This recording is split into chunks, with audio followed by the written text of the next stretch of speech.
রান্নাঘরে ঢুকেই যদি তাজা সবজি পাওয়া যায় তাহলে কিন্তু রান্নার মনটা বেশ ফুরফুরে হয়ে যায়। নমস্কার সবাইকে, কেমন আছেন সবাই? আর আজ কিন্তু নতুন আর একটা ভিডিও নিয়ে আসলাম, তো সাথেই থাকবেন আর পুরো ভিডিওটা দেখবেন। আর এখন যে সবজিটা রান্না করলাম এটা কিন্তু আমার গ্রাম থেকে নিয়ে আসছে। এটা ছিল শসা। আর এখানে দেখুন আমি কচু শাকও রান্না করছি, এটাও আমার গ্রাম থেকে নিয়ে আসছে। গ্রামের কথা আমি এজন্যই বলছি কারণ আমার মনে হয় গ্রামের সবজির জন্য একটা আলাদা স্বাদ, যেটা বাজারের তরকারিতে অত পাওয়া যায় না। আর রান্নার ফাঁকে এসে দেখছি যে বাবু কি করছে, এদিকে ও দেখি আবার খেলা করছে, চারিদিকে খেলনা সাজিয়ে বসে বসে খেলছে। চারিদিকে এমন ভাবে খেলনাগুলো সাজিয়েছে বেডে আর বসার জায়গায় নেই। দেখুন এ মাথা থেকে শুরু করে অন্য মাথা, মানে পুরো বেডটা একদম খেলনা দিয়ে ভরে ফেলছে। আর একটা জিনিস হলো, বাসার কোনো জিনিস ফেলানো যায় না, মানে যেটাই থাকবে না কেন ও সেটা নিয়েই খেলা শুরু করবে। শসাটা যখন কাটছিলাম তখন একটু বাবুর কাছে দিয়েছি, বলছে তুমি একটু গালে দিয়ে দেখো তো যে তেতো লাগছে কিনা।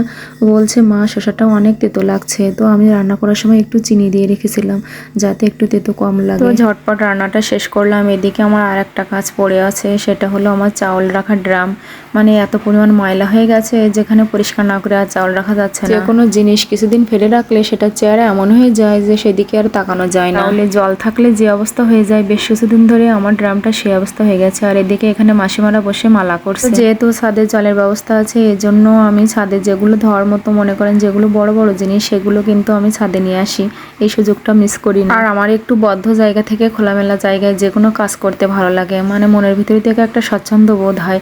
যে কারণে আমি যে কোনো কাজই যদি সেটা ধোয়াফলার হয়, আমি চট করে ছাদে চলে আসি, এখানে আমার ভালোই লাগে। তো অনেকক্ষণ ধরে ড্রামটা পরিষ্কার করলাম খুব সুন্দর করে, আর এখানেই রেখে যাব। এখন তো বিকাল হয়ে গেছে, সন্ধ্যা হয়ে যাবে, এখন আর রুমে নিয়ে যাব না। সকাল হলে রোদ পাবে, তখন ড্রামটা বেশ ভালো শুকায় যাবে। এর জন্য আমি এখানে রেখে যাব, সকালে নিয়ে যাব। আজকের বিকালটা একটু ভালোই লাগছিল, কারণ ওনারা ছিল, গল্প করছিল, আবার মালাও করছিল। এদিকে আমিও কাজ করছি, আবার ওনাদের সাথে গল্প করছি। বেশ ভালোভাবে সময়টা কাটছিল। ঠিক আছে, আজকের মতো ভিডিওটা এখানেই শেষ করছি। দেখা হবে পরবর্তী কোনো নতুন ভিডিওতে। সেই পর্যন্ত সবাই ভালো থাকবেন, সুস্থ থাকবেন। সবাইকে টাটা।